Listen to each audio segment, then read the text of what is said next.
everybody, and welcome to Myths Matter, full-on extra mythology. I am James Portnow. I am the creative director of Extra Credits and very often writer of Extra Mythology. And Sam this time, who are you? Hi, I'm Samuel Dassler. I write a lot of Extra Credits, but I also have written some Extra Mythology, including the Aztec myths. So, we're going to be talking about Aztec myths this week because Aztec myths are fascinating, not only because of what's in them, but also sort of the history behind them and how we've received them. So, when I was reading through a lot of the Aztec myth stuff, and we were going back and forth on this, I noticed something that you see very often in mythology, which is sort of these inconsistencies. You read people like being born several different times and all this. What's up with that stuff? So what happened is the Aztecs were basically conquerors, right? The story of them coming from the north and settling, that's all historical, but also part of the mythology. So the Aztecs would basically come and conquer, and all these different cultures would kind of have the same myths, but they would sort of adapt them for themselves. So depending on the source you read, it could be totally different gods filling the same roles, which is also sometimes they seem to be a little bit out of character. Like Quetzalcoatl is actually like, he's pals with humanity and he's like friends and he's usually the good guy, but he's the one who kind of starts the stuff with Tezcatlipoca in our myth. So it's a little bit weird, and like Huitzilopochtli being born in that one, in other versions he's not the guy. I think the Aztecs, that was their patron god, and so they're like, we're going to stick him where we would stick a different god. And this is really interesting because this happens a lot, right? Whether it's Romans incorporating part of Greek mythology or later bringing in the various sort of Celtic myths and all this sort of thing.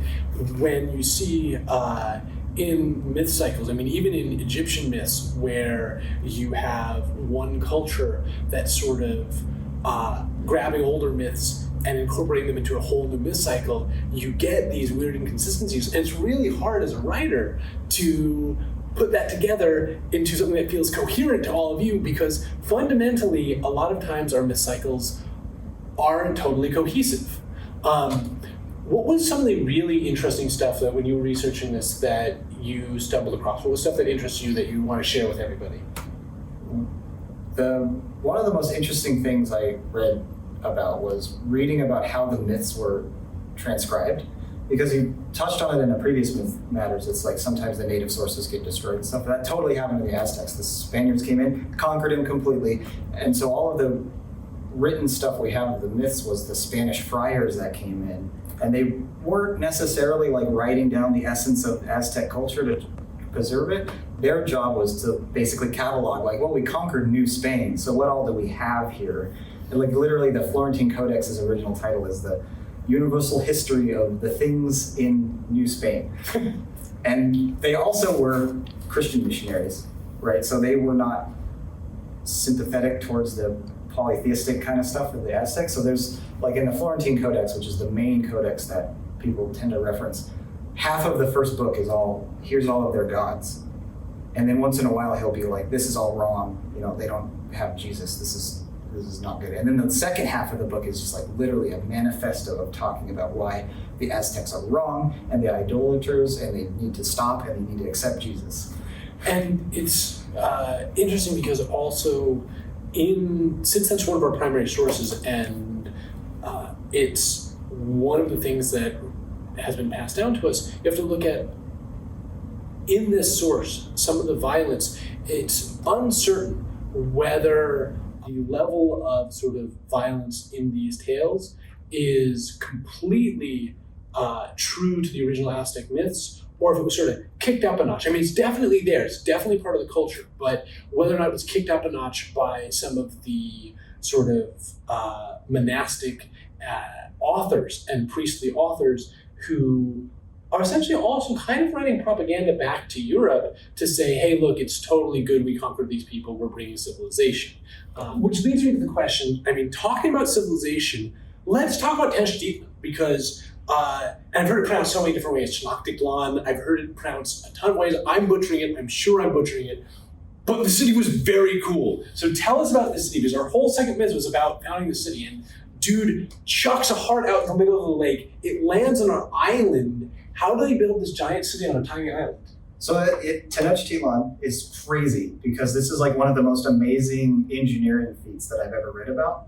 So the swampy island is completely true. Tenochtitlan is just in the middle of this swamp, basically. What they did is they took thousands of wooden pylons and they just put them everywhere, and then they put platforms over it, and then they put the city on top of that. So any pictures you see of like Tenochtitlan in the middle of the lake is really how it looked, and all the Spaniards came in and they all, like every one of their individual accounts is like, we thought we were like in like a dreamland or something. And it was just so super cool. And then they also had hundreds of littler islands around it, which is where they grew their food, and those were called chinampas. And so the guys would row out and they'd grow all the food.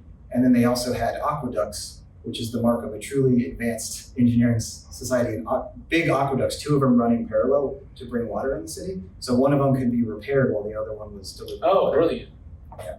And then the main kind of emperor, his like baths were overlooking basically the entire Valley of Mexico, which today the Lake Texcoco does not exist because the Spaniards destroyed Tenochtitlan, drained the lake for various purposes, and what is now the location of that whole story is Mexico City.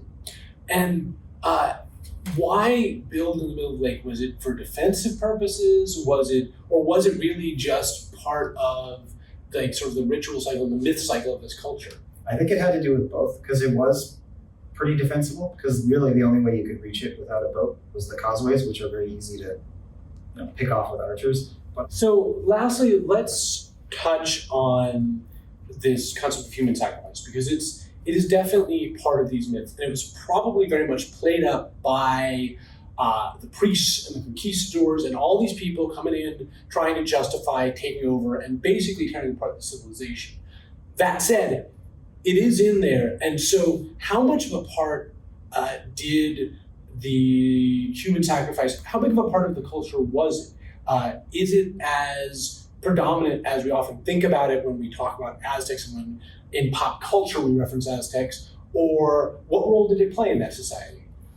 I mean, it was definitely in there. I think the truth is probably somewhere in the middle, but there was definitely evidence that we have of like literally just an entire wall in Tenochtitlan, which is just covered in human skulls. And part of this was not just a ritual thing, but also political, because a giant wall of skulls, like in the main square, probably if you're a civilian and you see that, you're probably gonna stay in line. But was sacrifice ever used as a punishment? Because I thought it was a very often considered an honor to be part of these sacrifices. I think it depends on the circumstances, because if you would have volunteer sacrifice stuff for the gods and whatever, but you would also go out and conquer another city, and then those people would be sacrificed involuntarily. So in that case, I mean, it seems to be more political for people coming into the city who may be from the tributary tribes, seeing these sort of things and seeing the power of the Aztec culture and the centralized city.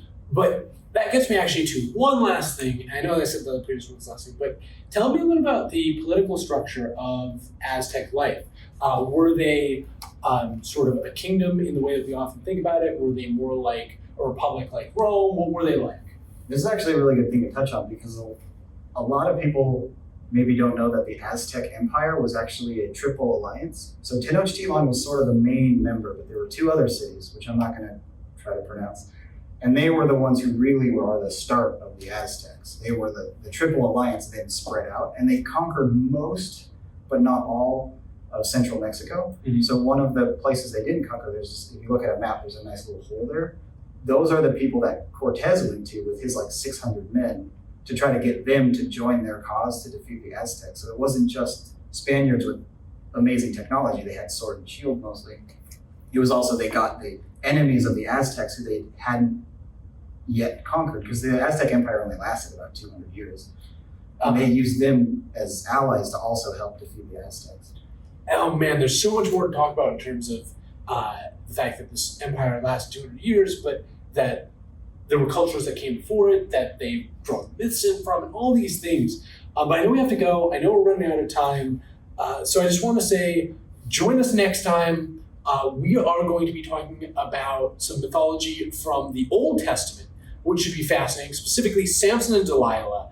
So come back for that, and we hope to see you there. See you next week, everybody.